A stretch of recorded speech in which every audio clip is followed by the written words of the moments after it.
Oke, ya, ini saya cerita mistis saya yang selanjutnya. Ini kejadian ini di Kabupaten Kutai Barat, khususnya di Hulu Mahakam dulu, di Hulu Mahakam. Nah, pada tahun 2000-an itu kan masih banyak HTI. Jadi saya dapat penawaran pada waktu itu untuk membuat jalur untuk nanam pohon mahoni loh. Nah, pada waktu itu per hektarnya itu cuma 290.000. Nah, di situ saya ngambil satu blok itu sekitaran 60 hektar. Nah, kami dari Samarinda ini orang berapa itu, orang 6 tidak salah. Jadi sesuai kesepakatan antara yang bawa sama kami, per hektarnya 290, dan di situ kami ngambil satu bloknya 60 hektar. Ya, masalah harga per bloknya 1 hektarnya 290, ya kami ya ngikut aja, karena sekitaran tahun 2000-an itu kan nominal 290 itu sudah lumayan lah menurut kami. Yang kita hayalkan di kampung harga segitu sudah lumayan besar. Ternyata tidak sesuai dengan apa yang kita harapkan di lapangan. Ternyata di lapangan pada waktu itu ya masalah untuk makan apa segala macam, kita ngebun di situ. Kontraktor yang ngasih pinjaman menyediakan bahan-bahan makanan, tetapi ya di situ dipotong hasil kerja kita. Setelah kami hitung-hitung minus. Akhirnya di situ ya bertahan sampai bahan makanan habis. Saya di situ di lokasi itu bertahan sekitaran 1 bulan lah. Cuma sekitaran 15 hari yang kerja, setelah itu banyak yang tidak kerja.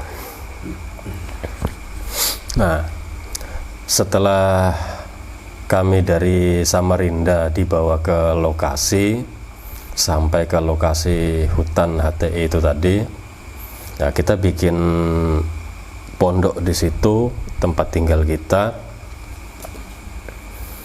Nah, waktu kita bikin, ya situ kan ya gubuk-gubuk darurat lah gitu, kira-kira bertahan 1 sampai 2 bulan, masih pakai terpal kan tapi panggung. Nah pas pembuatannya itu semua berjalan normal seperti biasanya, tidak ada kejadian apa-apa. Di hutan HTI itu kan sering lewat ya orang-orang tua-tua kampung di situ yang kalau mampir ke tempat kami ngasih tahu, kamu grup dari mana? Kami ngomong ya kami dari grup Samarinda.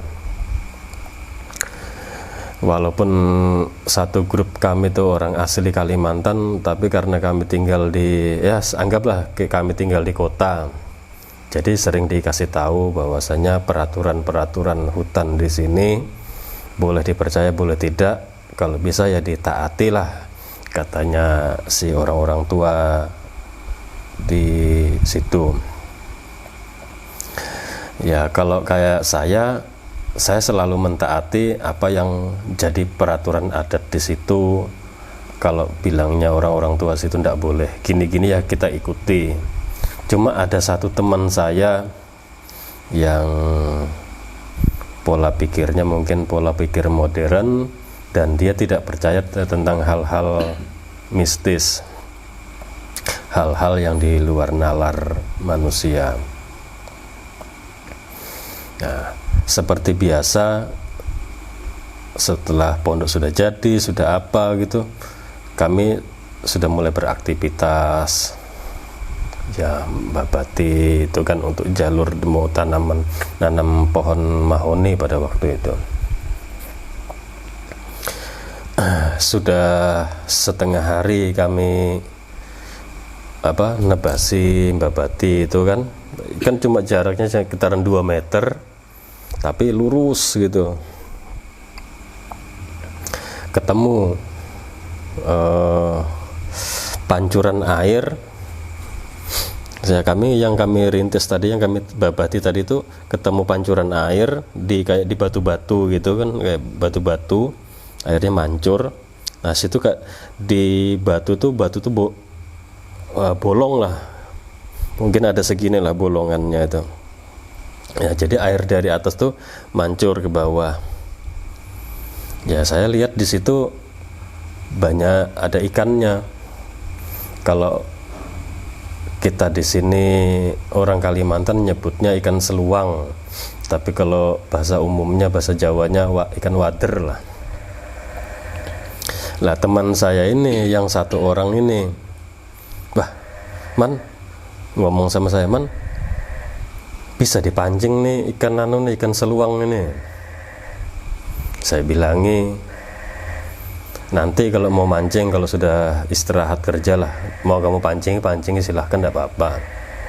Tapi kalau teman saya yang lainnya menyarankan jangan. Mereka kan berpikir, ya kok di atas batu yang ada airnya kok ada ikan seluangnya. Cuma saya ngambil pemikiran yang positif aja, tidak apa-apa, pancing aja.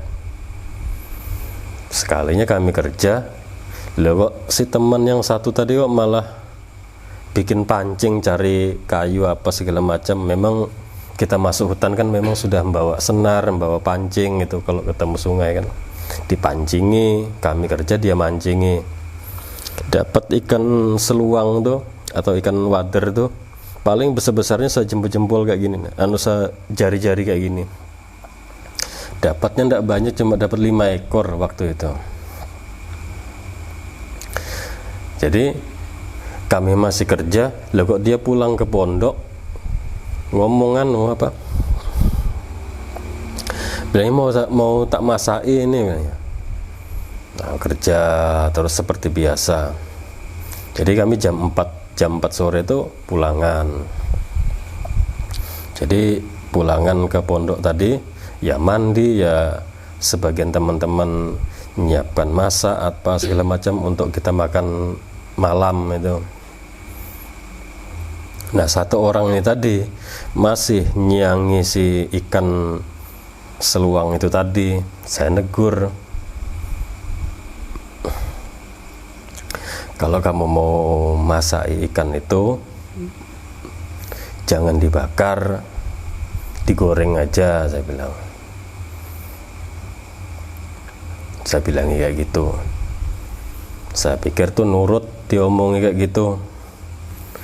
Sekalinya omongan saya itu ndak didengarnya. Siangi. Malah pemikirannya dia ini enak dibakar, nanti dibikinkan sambal. Nah, di situ saya jelaskan, jangan dibakar. Kalau kamu mau masaknya digoreng, tapi jam ini juga jangan sampai lewat dari jam 5 sore. Saya bilang gitu. Akhirnya ayel-ayelan. Jadi apa yang saya jelaskan, apa segala macam tadi tidak percaya. Nah, situ timbul emosi saya. Gini loh, saya bilang sesuai dengan omongannya orang-orang tua di sini. Karena saya juga sudah sering biasa masuk di hutan Hulu Mahakam, ya saya paham aturan-aturannya. Kalau kamu tidak percaya, ya kalau kamu tidak percaya omongan orang-orang di sini, ya setidaknya kamu percaya dengan omongan saya. Tetap tidak percaya. Jadi ikan seluang tadi yang disiangi tadi itu kepalanya dipotongi. Jadi saya sudah ngarahkan, kalau kamu tidak percaya dengan hal-hal yang di sini, apa yang sudah jadi ketetapannya orang-orang di sini yang sudah pernah mereka alami, ya sini ambil kepala ikan tadi, kepala ikan seluang tadi, saya ambil, saya lemparkan ke, ada 5 biji itu saya lemparkan ke bara api itu. Ya masih jam 5 itu enggak ada terjadi apa-apa, biasa aja. Jam 6 habis itu habis maghrib kami makan malam seperti biasa. Sebelum tidur ya kami ngobrol biasa-biasa lah ngobrolnya, cerita-cerita, merokok, bikin kopi. Ya kalau enggak lama, sekitaran jam 9, jam 10 itu, ya sekitaran jam 9-10 lah saya ingat saya pada waktu itu. Mulai cuaca mendung malam itu, angin juga ya sudah mulai berhembus agak deras lah, disertai hujan gerimis, hujan rintik-rintik. Nah, dari dalam hutan tuh kedengaran suara kepakan sayap itu terbang tuh hinggap di atas bubungan pondok gitu. Jadi pas dia hinggap di bubungan pondok itu, tali terpal yang kita pasang untuk tutup untuk atap pondok tadi itu putus. Dari 5 orang tadi, kan ada satu teman yang lebih tua dari saya. Nah, jadi saya anggap dia yang lebih paham. Ternyata dia tidak berani keluar dari dalam pondoknya tadi untuk memperbaiki tali yang putus itu. Malah saya yang disuruh turun. Ayo man, kamu turun, nanti tak sendiri dari sini. Nah, waktu saya turun, saya ikat lagi tali, saya kencangkan lagi si terpal tadi. Saya lihat di atas bubungan tuh, burung tuh besar betul. Mungkin dia satu rentang sayapnya tuh mungkin ada satu segini, satu depa kayak gini, satu sebelah sayap. Waktu dia ngepaknya di atas itu, saya pikir, wah, ternyata di dalam hutan Kalimantan ini ada ini burung yang belum pernah saya lihat, besarnya sampai kayak gini.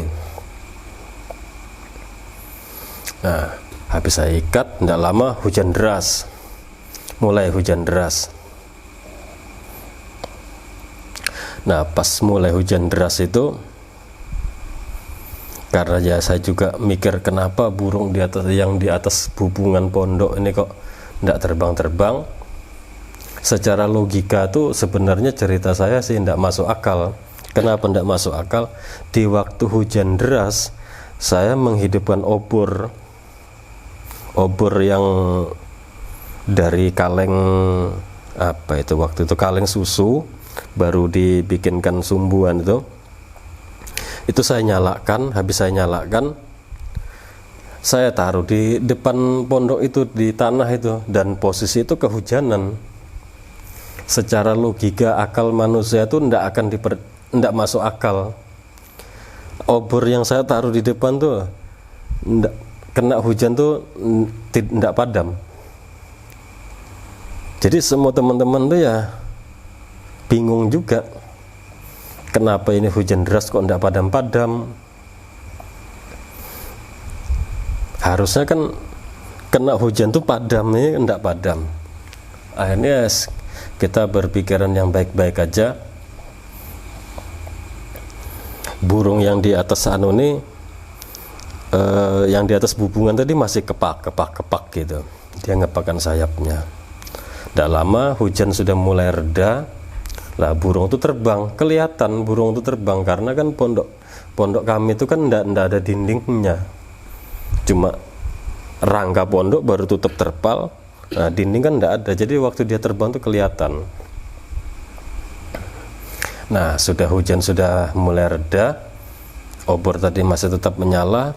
Tidak lama datang lagi suara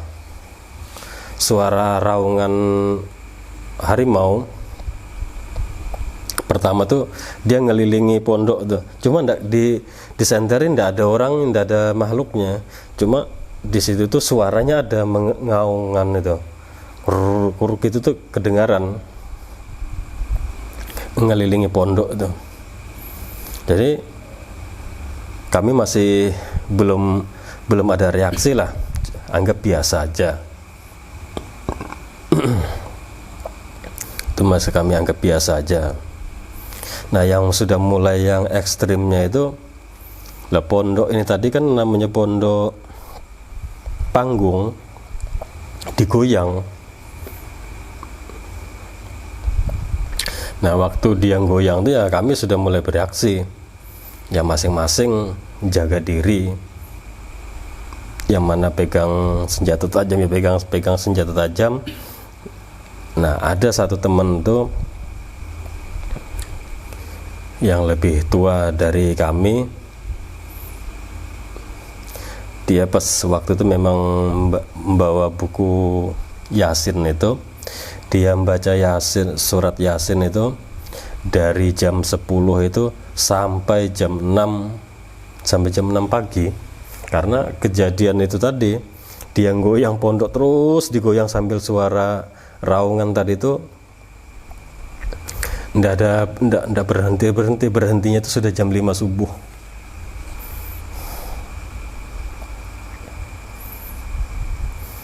Nah, jam 6 subuh saya herannya teman saya itu kok membaca surat Yasin itu diulang-ulang sampai jam 6 subuh. Begitu matahari sudah mulai muncul pagi itu, nah saya marahi teman tadi. Nah kan sekarang kan kamu tahu, setelah saya bilangi, sekarang kan kamu sudah bisa membuktikan hal-hal yang di luar nalar manusia.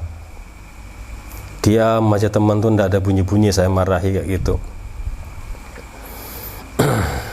pada malam itu, pagi itu. Nah di situ tuh setelah pagi itu sudah teman-teman ini pemikirannya sudah mulai kacau, sudah tidak konsentrasi lagi di masalah kerjaan atau apa tuh. Dalam otak mereka tuh pemikirannya kita bubar pulangan. Tapi di situ kan saya ngomong kalau bisa ya bertahan dulu. Mungkin ya ini gara-gara bakar ikan ikan seluang itu, saya bilang. Ya semoga malamnya ini lagi tidak ada lagi hal-hal terjadi seperti itu. Akhirnya teman-teman mau bertahan. Malam kedua itu ya biasa aja, tidak terjadi apa-apa. Pas di malam ketiga kejadian itu terulang lagi. Yang terulang lagi itu ya lebih parah. Burung itu datang lagi, tapi waktu itu posisi tidak hujan. Ya cuaca normal lah. Burung itu datang lagi, hinggap di atas bubungan pondok itu. Tidak lama ada suara langkah binatang ngelilingi pondok itu, disenteri tapi tidak ada orang, tidak ada binatangnya. Cuma ada suara raungan harimau di situ. Tapi suara raungannya itu tidak besar lah, cuma suara rangan-rangan gitu aja, ngerang-ngerang gitu. Nah, malam itu juga semuanya sudah ketakutan semua. Ya, jam 12 malam tuh barang-barang yang mana bisa kami bawa, kumpulkan semua. Jam 12 malam lari keluar dari HTI itu.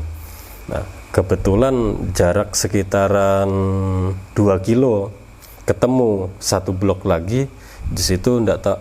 Grup nggak tahu grup dari mana itu, kami nginap di situ. Di situ ya kami cerita tuh. Jadi di situ saya ceritakan sama orang-orang tua-tua yang ada di situ, yang kami datangi pondoknya itu, kami nginapan di situ. Apa permasalahannya ya kami jelaskan sesuai dengan apa yang dialami, yang dilakukan teman-teman tadi, ya ceritakan semua. Besok paginya setelah bermalam satu malam di situ, besok paginya kami kembali lagi ke pondok kami itu. Nah, kayaknya sudah situasi di situ sudah mulai terkendali, sudah mulai normal. Nah, kembali kami beraktivitas itu. Loh, kok 3 malam berturut-turut tuh saya mimpi. Jadi mimpi di situ itu saya selalu diangkat sama, kan saya didatangi kayak orang-orang kerajaan kayak gitu dalam mimpi itu. Dia bilang, kerajaan kami ini rajanya meninggal dan ratu kami ini tidak punya pasangan. Lah di situ tuh saya dalam mimpi itu saya dijadikan mau dinikahkan sama si ratu kerajaan itu tadi. Nah, saya itu duduk kayak di tempat tinggi itu, dengan rakyatnya itu banyak betul itu, dudukan di tanah gitu. Saya mimpi itu sampai 3 malam berturut-turut itu terus saya mimpikan. Akhirnya hari keempat setelah mimpi 3 malam berturut-turut itu, kerja sudah mulai tidak karu-karuan, sudah mulai tidak jelas kerjaan tuh sudah. Kesenangannya cuma jalan-jalan sana sini, masuk hutan tuh ngeliati. Nah di situ kami ketemu sarang walet. Jadi waktu masuk ke sarang walet yang masih baru itu, masuk kami ketemu gua tuh paling tingginya lubang gua tuh segini aja. Nah waktu itu pada waktu itu tahun itu badan saya kan masih kecil. Saya masuk di situ, teman-teman yang jaga di luar. Ternyata di dalamnya itu tadi agak luas kayak gini, luas tempatnya. Nah di dalam tuh ada pintunya lagi, kayak semacam pintu gitu. Sempat sih saya ngambil 1 biji sarang waletnya itu, karena pada waktu itu saya belum mengerti sarang walet itu yang gimana tuh saya belum paham. Taunya pemikiran saya, begitu saya lihat di dinding gua kayak gini, kok ada jamur, saya pikir. Jadi saya ambil satu, saya keluar, saya kasih tahu teman tuh, ini loh ada jamur saya dapat di dalam, nempel di dinding gua. Jadi teman tuh ngomong, oh ini sarang walet ini. Dia bilang kayak gitu. Diambil, Jadi kami tandai lokasi itu, sudah kami tandai. Sore itu kami pulangan ke pondok. Jadi satu hari itu enggak kerja, cuma eksploitasi hutan di situ aja. Nah malam tuh saya dimimpi lagi, bisa kamu menguasai sarang walet itu tadi, gua itu yang ada sarang waletnya. Cuma saya minta dari 5 orang, kamu yang tinggal di sini. Itu. Dari dalam begitu saya terbangun, cuma mimpi. Ini mimpi itu kan paling cuma nakut-nakuti. Malam kedua mimpi gitu lagi. Saya pikir malam kedua tuh saya mimpi, saya sendiri yang mimpi, ternyata teman-teman ini tadi mimpi gitu juga dengan yang sama. Saya juga takut karena ini cuma teman-teman, takutnya kalau dia ngorbankan saya, akhirnya mereka ya berpikiran positif semua. Ya kami ngambil keputusan lari dari situ, nggak ngomong lagi sama kontraktornya atau apa tuh. Jadi kami keluar dari situ tuh, dari hutan HTI itu jalan kaki sampai ke, kalau dulu ada namanya di Senoni itu pos 38 ya. Jalan kaki sampai di situ sekitar 15 kilo kami jalan kaki baru ketemu jalan ya. Jalan poros besar itu. Akhirnya sampai di situ ketemu mobil-mobil yang membawa kayu. Kami ikutan di situ. Kami pulangan sampai ke Samarinda. Nah, sudah sampai di Samarinda baru dari pihak perusahaan datangi ke rumah masing-masing minta klarifikasi apa masalahnya kok lari tanpa ada info. Ya sebenarnya sih hal-hal itu tidak bisa dijelaskan secara logika manusia. Alasan kami yaitu tadi, karena lokasi di situ terlalu angker, itu aja. Nah itu ceritanya sampai di situ aja.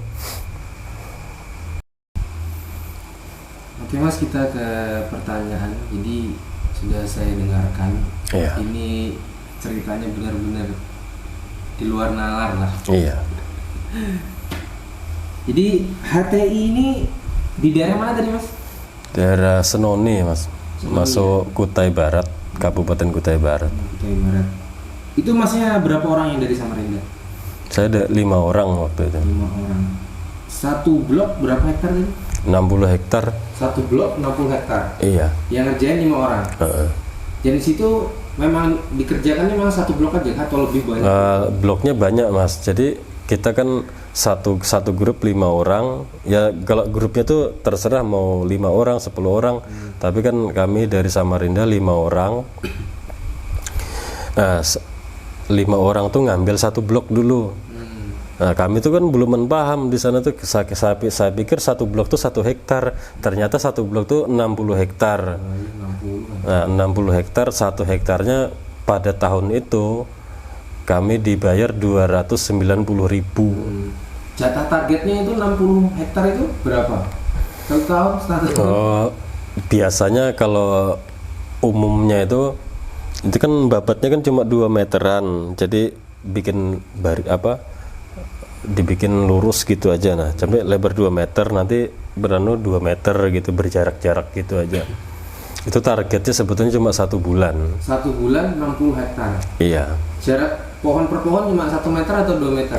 Jaraknya 5 meter. Oh jadi habis posisi nanam satu, geser ke kanan 5 meter. Iya. Baru nanam lurus gitu ya? Iya. Jadi nggak dibabat semua? Oh enggak. Kalau dibabat semua 1 bulan enggak selesai. Posisi pertama kan tanam lurus atau menyamping dulu? Nah, lurus aja Mas biasanya. Lurus, baru geser ke kanan atau ke kiri 5 meter. Iya. Tanam lagi lurus. Iya. Itu peredangan Mas ya? Iya. Rumput-rumput. Kalau di sana kan ada agak pegunungan waktu itu kenanya. Jadi kalau pas kena yang rata ya peredangan, kalau yang pas kena gunungan tuh kebanyakan pohon-pohon kecil-kecil itu, kayak kecil-kecil Nggak itu. ada pohon-pohon besar pasti ada kan tapi. Nah itu kan bekas HTE mas. Bekas, Jadi kan sudah agak gampang nanam. jadi kan habis panen kayunya ditanam lagi. Sebelumnya pohon apa yang ditanam? Akasia. Mas tanam juga akasia juga? Nah begitu waktu itu jobnya saya disuruh nanam lagi mahoni. Mahoni semuanya? Iya. Yang blok-blok lain sama juga? Sama. Mahoni semua? Itu biasanya berapa tahun baru bisa dipanen? 10 tahun lebih mungkin? Nah, lebih. kalau kayu mahoni itu saya kurang jelas sih pada waktu itu berapa tahun baru bisa dipanen gitu. Karena kan di situ kan kami yang penting kan kerja dibayar per hektarnya sekian itu aja sih. Oke, kita kembali ke cerita mas. Jadi pas waktu itu mas sudah di lokasi ketemu ya anggaplah orang sepuh atau orang tua di situ kan? Yang orang dekat-dekat situ. Jadi dia ceritakan pantangan di situ atau cerita yang nggak boleh dilakukan. Seperti apa sih maksudnya mas yang dia ceritakan itu? Bisa mas ceritakan lebih spesifik? Nah, kan sebelum kami masuk ke wilayah hutan apa yang mau kita tanami kayu tadi, kita kan pasti mampir tuh di kampung-kampung sana, kampung-kampung situ.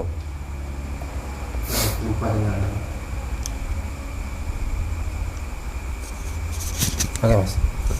Nah, kita kan sebelum masuk hutan kan sebelum kita masuk ke lokasi kerja, kita kan mampir dulu di kampung situ 1 malam lah sebelum kita masuk ke lokasi. Jadi orang-orang tua-tua situ kan menjelaskan, kamu kalau masuk ke dalam hutan situ jangan dilanggar pantangan di sini. Salah satunya pantangan di sini, khususnya di Kalimantan, tidak boleh membakar ikan seluang atau dan juga kalau sudah mau maghrib itu kan ada apa namanya tikar yang dari purun itu itu tidak boleh dikibas-kibaskan kayak gini. Sama baju warna hitam tidak boleh dikibas-kibaskan. Nah, dia itu mengingatkan itu loh. Jadi saya bilang, oh iya pak, kalau masalah itu kami paham aja.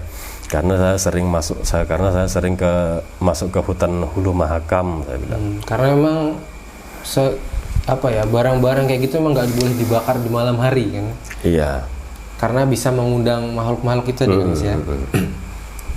Oke, jadi sampailah pada hari yang aneh tadi, menemukan kayak mata air itu tadi kan, sama batu. Saya masih nggak ngerti mas, itu gimana sih posisinya mas? Bisa dijelaskan ulang mas? Nah, itu gini, waktu kami bikin jalur yang 2 meter untuk nanam itu kan lurus itu, pas kena itu. Nah, jadi posisinya tuh gimana ya? Antara gunung-gunung tuh seperti gini nah. Di antara gunung-gunung, di tengahnya gitu. Bukit-bukit kecil itu. Dari sini kan dialiri air. Nah, air. Nah, pas di situ itu kan ada batu besar gitu, mungkin ya sekitaran 2 meter kali 2 meter, tapi itu yang nampung air tadi. Tapi bentuk batu tadi bentuk alami, bukan tidak beraturan bentuknya. Tapi besar tapi teman-teman. Untuk nampung bukit 2 gunung tadi. Nah, situ kan kayak air mancur itu kan, kalau dari antar gunung ini kan air kan ngalir tuh, cuma gemercik kecil-kecil gitu aja sih, enggak terlalu deras.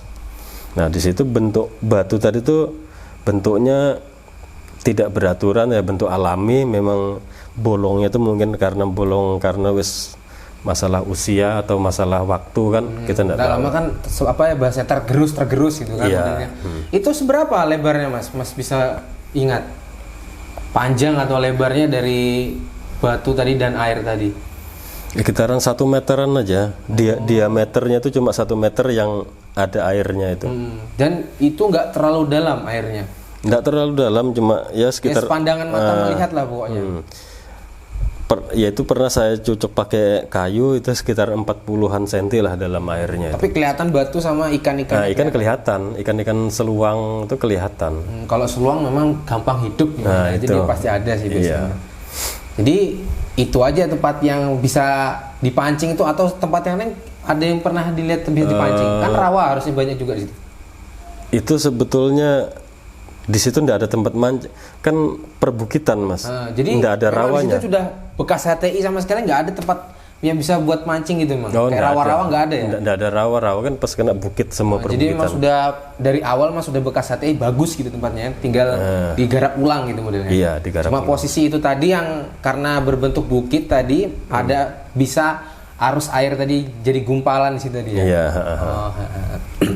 Dan akhirnya Mas sama teman-teman Mas tetap melakukan aktivitas. Nah teman Mas yang satu ini sudah tidak fokus. Akhirnya buat pancingan itu tadi. Iya. Pancingan itu memang dari awal mau bawa atau gimana Mas? Nah kita kan kalau kita kan namanya mau masuk hutan, mau masuk HTI, ya memang dari Samarinda kita sudah persiapkan kayak senar pancing sama kawat pancing itu kita siapkan. Tapi kalau untuk jorannya kan bisa kita pakai kayu atau apa gitu. Oh, dari sana sudah bawa. Memang dipersiapkan. Kemudian mancing nih dia. Setelah mancing dapat kan dibawa ke anggaplah itu tempat mes masnya lah ya, gubuk gitu ya, ke gubuk tadi. Iya. Itu jam berapa tuh Mas? Selesai masnya tadi itu? Jam 4, jam 5? Kalau nah waktu jam habis tengah hari itu kami habis tengah hari kan jam 1. Kami kerja, dia mancing. Jam 1 siang ya? Jadi dia mancing situ lama. Udah lama kami jam 4 sore kan kami sudah istirahatan pulangan. Pulangan ke pondok tadi. Baru habis itu mau dimasak tadi itu. Padahal cuma sedikit tapi maunya dia dibakar gitu ya. Iya. Padahal sudah dikasih tahu jangan bakar-bakar di hutan kan pantangan. Baunya itu tadi kan yang bisa mengundang, tapi ngeyel dia mau dibakar. Akhirnya masih emosi nih. Iya. Baru yang diputek itu cuma kepalanya aja. Jadi waktu dia nyiangi itu kan kepalanya kan dia buangi semua, tinggal badan ikan itu aja. Jadi saya bilangi jangan sama sekali dibakar. Tapi omongan saya ini kok enggak digubris sama sekali gitu nah. Jadi saya bilang kalau kamu enggak percaya dengan apa yang diomongkan orang di sini, kita buktikan aja lah. Jadi kepala ikan tadi saya ambil 5 biji tadi ambil, saya lempar di bara api itu. Biar nggak ada nyamuk tadi Mas ya, bara apinya itu. Iya, karena kan sore itu jam 4 ya, sebagian kami ada yang mandian, sebagian kan sudah mulai bikin hidupi api unggun untuk masak nasi gitu. Jadi pas waktu Mas posisi berdebat sama teman Mas ini ada teman yang lain lah atau cuma Mas berdua aja? Yang lain tuh acuh gitu. Acuh semua, enggak. Nggak ada yang bilang, oh jangan tuh kejadian beneran gitu. Nggak ada, tetap acuh gitu ya. Iya. Sedangkan Mas sudah nggak berpikir, udah emosi sama teman Mas yang satu ini. Akhirnya udah nggak urus, udah lihat sama-sama malam nanti gitu kejadian atau enggak. Iya. Jadi habis saya lemparkan ke bara api itu kepala ikan tadi, kita lihat nanti malam. Nah pas mau maghrib saya tambahi lagi, kebetulan pada waktu itu saya punya kaos warnanya hitam. Saya kibaskan kayak gini. Sebetulnya sih dalam hati ini tidak yakin juga. Nggak percaya juga. Karena tidak percaya juga. Saya kibas-kibaskan kayak gini. Kalau baju saya juga kurang percaya Mas, tapi kalau bakar-bakaran itu saya lebih percaya itu. Tapi orang di sana kan ngomongnya kayak gitu. Nggak boleh seperti itu Mas ya. Kemudian datang ini burung. Jam berapa tuh Mas burungnya datang itu? Kita jam 9-an. Jam 9 malam? Burung ini berarti Mas nggak pernah lihat sama sekali seumur hidup Mas? Belum pernah. Baru kejadian di daerah, berarti di Kutai Barat ya? Nah, baru Mas lihat itu pertama kali? Iya. Yakin lah Mas nggak pernah lihat burung itu, baru lihat itu sama sekali, baru itu pertama kali? Yakin saya belum pernah lihat burung itu Mas. Sampai saat ini pernah lagi? Cuma di situ aja Mas lihatnya? Iya. Atau Mas pernah lihat explore di Google atau di YouTube yang mirip-mirip? Nggak ada? Nggak ada, karena malam itu waktu kan bubungan pondok itu kan nggak tinggi Mas. Sekarang dari saya itu paling cuma 3 meter aja. Saya ngikat tali terpal itu putus itu ya kelihatan burung tuh kayak di atas ini. Oh ini kayak yang bikin goyang bubungan ini. Saking besarnya. Iya, dan itu warnanya kan hitam saya lihat malam itu. Nah waktu dia ngepakkan sayapnya kayak gini, satu sayap tuh 1 depa kayak ini, ya 1 meter lebih ya. Nggak, maksud saya begini Mas. Setelah kejadian itu, apakah Mas nggak pernah lihat lagi di Google atau di YouTube burung yang sejenis sama itu? Kalau yang pernah saya lihat di apa namanya acara TV masalah binatang-binatang itu dua sayap kalau direntangkan segini besar anunya panjangnya. Lah ini satu sayap sama kayak situ tadi. Satu sayap segini panjangnya. Tapi berarti yang Mas lihat itu tadi nggak sama ya seperti burung-burung beda. Yang dia nggak sama sekali Mas ya. Bisa Mas pastikan tuh Mas ya. Iya, itu nggak bawa senter kah Mas pada waktu itu? Saya waktu itu nggak ada senter sih, megang obor aja sih. Obor aja. Tapi jaraknya itu berapa meter sama? Dekat banget ya? Kan bubungan pondok kan sama saya berdiri di tanah ini kan cuma 3 meter. 3 meter, jadi terlihat jelas ya? Jadi kita kan kalau masuk ke dalam pondok tadi kan namanya pondok cuma ditutup terpal aja dan dibikin panggung. Kita kan di dalam pondok tadi kan nggak bisa berdiri, cuma bisa duduk kayak gini. Jadi kan sekitaran 3 meteran aja lah dari bubungan ke tanah tuh. Semua melihat Mas burung itu? Kalau teman-teman sih waktu dia terbang tuh aja pernah lihat. Tapi yang pas waktu dia singgah nggak ngelihat? Cuma anunya aja waktu getarannya itu kan goyang terus pondoknya tadi. Tapi Masnya yang lihat burung itu tadi? Iya, lihat. Besar banget berarti Mas burungnya Mas? Besar itu Mas.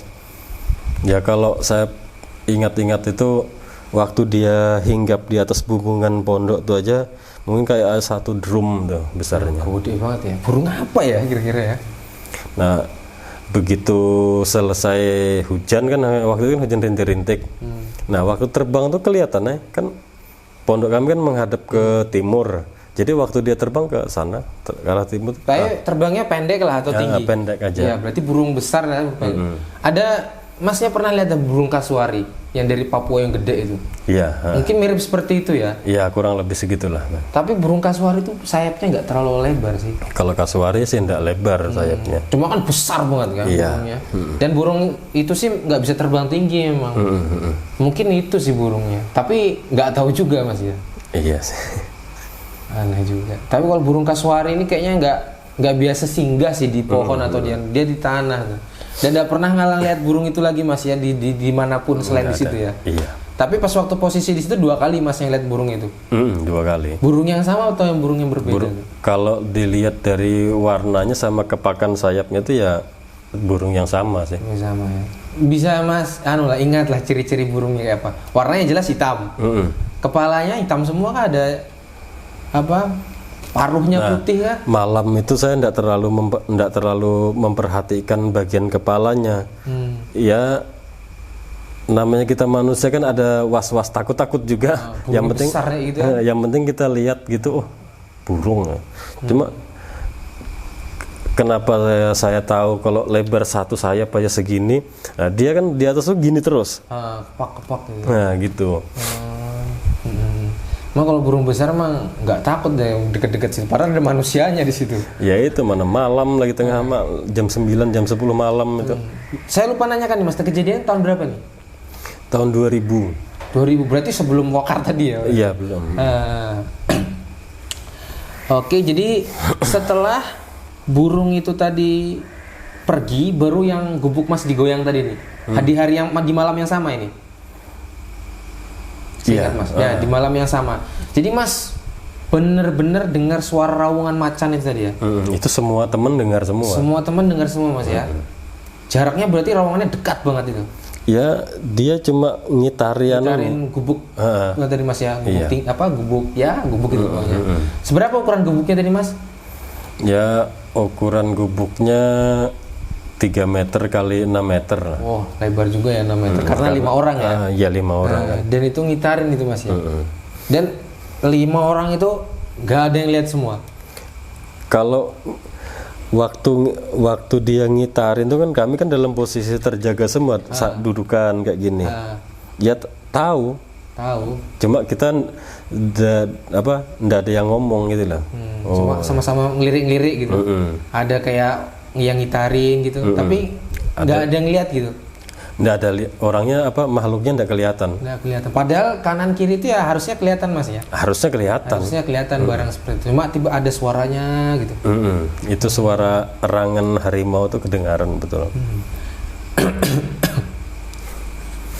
Setelah itu baru goyang.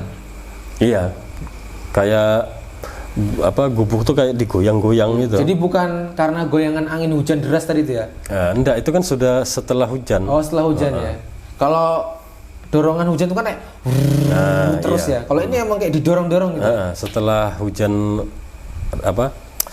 Hujan tuh sudah mulai reda, lah itu pondok tuh kok kayak digoyang-goyang gitu. Bukan kayak lagi memang digoyang. Berarti goyangnya cuma posisi dua arah, karena anggaplah depan belakang, bukan berbenturan di daerah semua posisi itu enggak ya? Enggak. Karena barang-barang kami di atas pondok tuh goyang semua. Angin enggak ada angin. Bersama goyang itu ya dengan suara itu tadi. Iya. Nah, jadi setelah itu ngungsi dulu nih. Iya, malam tuh kami ngungsi. Malam kedua karena kami Oh, malam kedua yang ngungsi ya? kalau malam pertama tuh sampai pagi. Karena baca Yasin tadi itu ya? Iya, itu baca Yasin sampai pagi itu. Benar. Baru berarti interval kejadian yang malam itu terus menerus itu digoyang itu. Mungkin pengen makan juga balik itu. Iya. Kemudian ini Mas, bagian yang selanjutnya ini yang menurut saya sangat menarik, yaitu malah nggak kerja, berarti malah explore. Nah itu, jadi jarak ketemu gua kan itu Mas ya.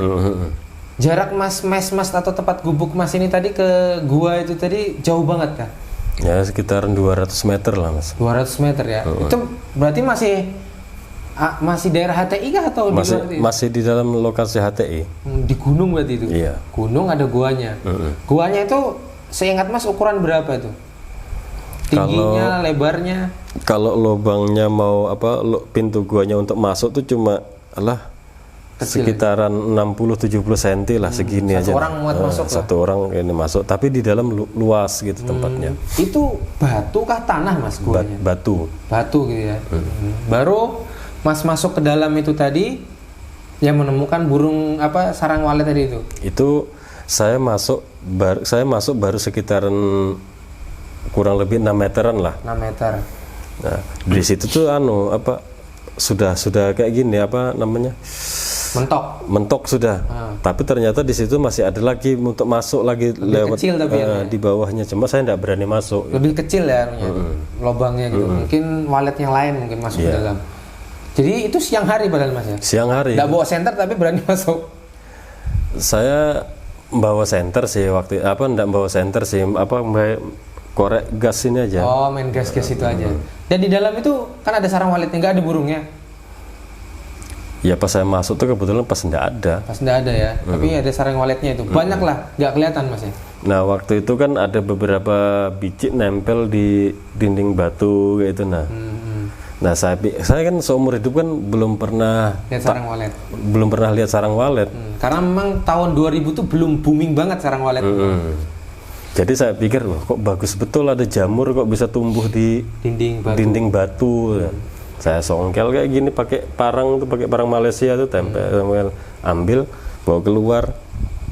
Sekali pas saya keluar, saya ngomong sama teman, ini bagusnya jamur tumbuh di dinding batu, jago di dalam nih. Saya bilangnya kayak gitu, tapi saya pakai bahasa daerah kan, bilangnya gitu. Ini bagusnya. Nah teman satu yang saya ceritakan semalaman baca Yasin itu tadi, langsung diambil. Wah ini sarang walet ini man, bilangnya. Oh dia sudah paham ya? Dia paham. Jadi Mas seumur hidup belum pernah lihat sarang walet ya? Iya. Baru itu pertama kali. Iya, karena kan tahun 2000 ke atas kayaknya baru banyak orang yang ternak walet. Jadi setelah itu kan balik tuh Mas, bawa sarang walet satu. Kemana itu sarang waletnya Mas? Nah sama temanku itu tadi kan sarang waletnya cuma segini aja sih, 3. Nah jadi sarang walet tadi yang saya ambil itu kan, yang saya pikir itu jamur, besarnya kan cuma 3 jari ini aja, 3 jarian inilah. Sama teman tadi diambil baru dipotongnya separuh, dia makan mentah-mentah itu. Saya pikir loh kok jamur belum pernah saya lihat kok, jamur yang sebelum pernah saya lihat ini kok langsung dimakan. Nah, akhirnya dikasih penjelasan bahwasanya ini sarang walet. Nah, saya langsung ngambil sisa potongannya itu, simpani. Enggak Mas makan? Enggak. Tapi Mas simpan? Saya simpani, itu saya nyimpannya sampai tahun 2016 saya simpan. Menyusut habis itu atau hilang? Iya, menyusut. Menyusut kecil, habis itu hilangkah atau masih Mas simpan? Waktu itu saya buang sudah Mas. Malah dibuang malah, lemparan kenang-kenangan loh itu. Iya. Wah, aneh Mas, barang langka. Kecil, langsung saya ngecil segini nah sisanya itu. Enggak, warnanya tuh ada historisnya, bisa dijual harusnya itu. Enggak kepikiran di situ Mas ya. Nah, waktu itu kan kayak gimana ya? Namanya kita otak tuh sudah tercuci bahwasanya kalau sarang walet itu penuh dengan mistis, penuh dengan tumbal. Walaupun itu teman akrabnya kayak apa, dia kalau si walet yang di hutan tadi minta tumbal ya bakal ditumbalkan. Takutnya gitu ya. Oke, jadi kita kembali. Jadi pas waktu Mas sama teman Mas itu sudah nyoba, Masnya sempat nyoba enggak tadi waletnya? Belum pernah coba sih. Yang teman Mas tadi itu aja yang nyoba ya, langsung dimakan. Masnya tuh langsung disimpan.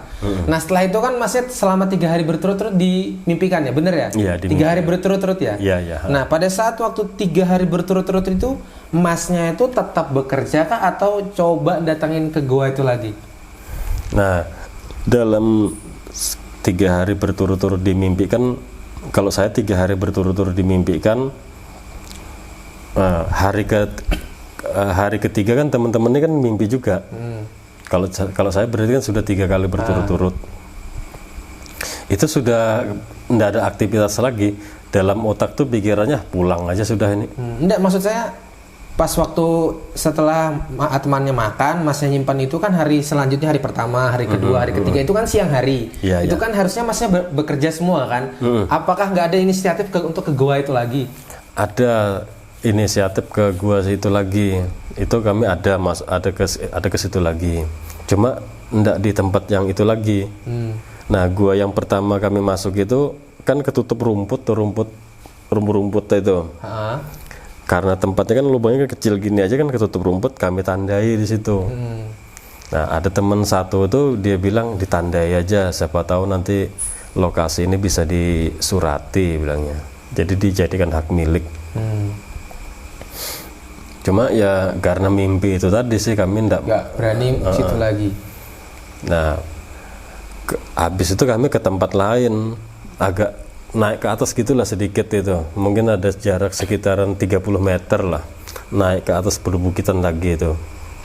Nah, di situ ketemu lagi, ternyata bersambung si batu yang di atas gunung ini tadi sama yang di lereng bawahnya ini.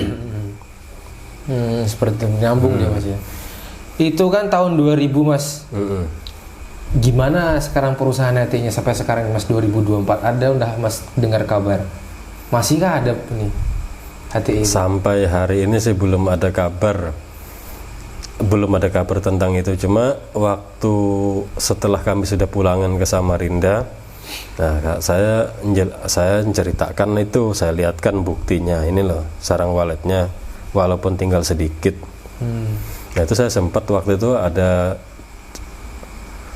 orang Cina di Samarinda itu yang mempunyai link, kan di kampung tuh, di tempat saya kan ada juga yang tukang ngurusin masalah sarang walet.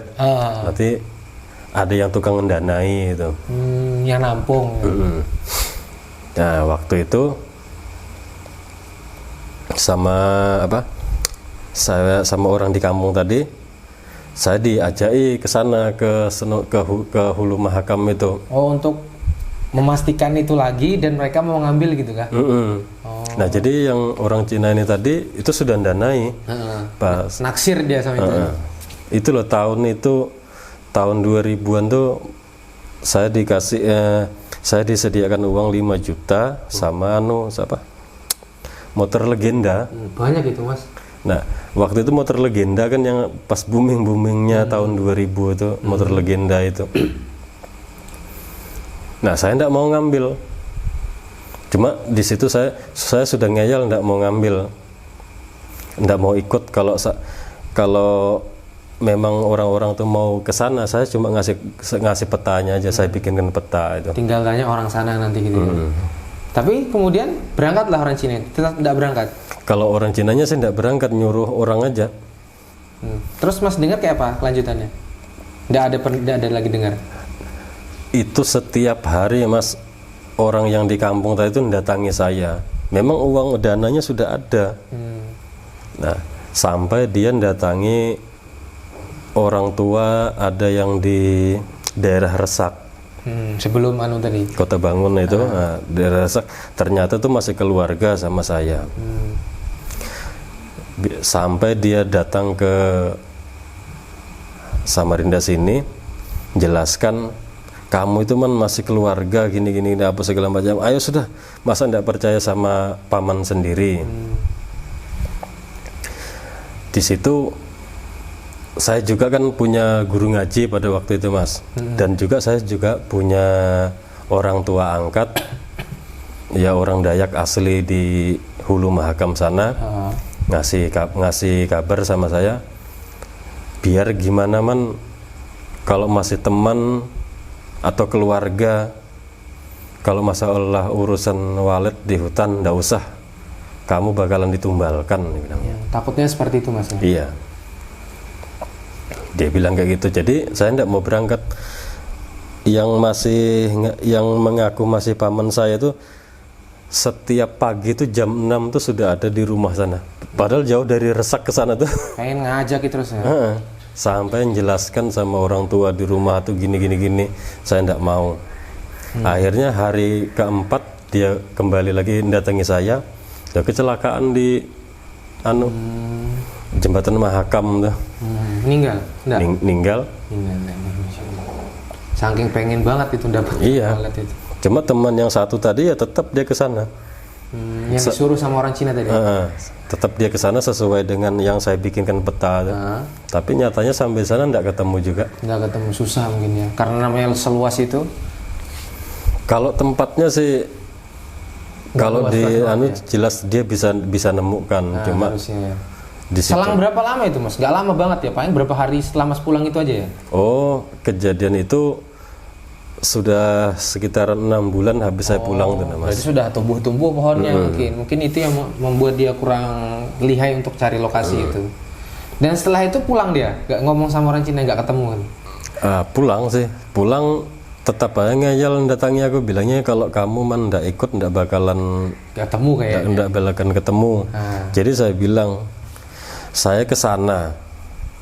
Tapi kalau saya bakalan jadi tumbal, buat apa saya bilang gitu.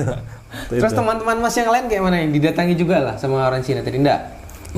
Cuma Mas saja, karena Mas yang masuk dan membawa palet tadi itu ya. Ya mereka kan untuk meyakinkan apa yang saya omongkan, kan mereka datangi benarkah yang diceritakan. Satu teman Mas tadi kan? Benarkah yang diceritakannya ini. Mereka ya membenarkan semua. Masih sering ketemu sampai sekarang teman Mas yang itu tadi? Sudah nggak pernah koneksi ya? Itu terakhir dia di daerah Senyur sana, sampai tinggal di sana itu. Masih ada juga orangnya. Berarti setelah kejadian orang itu pulang untuk meyakinkan Mas, tapi Mas nggak bisa, ya udah berakhir sudah akhirnya ceritanya. Orang Cinanya nggak mau maksa lagi? Enggak. Sayang banget itu waletnya. Coba kalau ada kan bisa kita lihatkan di podcast. Iya. Mantap Mas ceritanya Mas. Saya rasa cukup Mas cerita pengalaman Mas malam ini yang begitu wow banget menurut saya, pengalamannya dari Wakar, kemudian juga menanam pohon di bekas HTI tadi ini. Sayang banget itu waletnya dibuang. Farhan bagus banget. Saya ucapkan terima kasih Mas untuk datang ke podcast ini. Terima kasih banyak. Ya.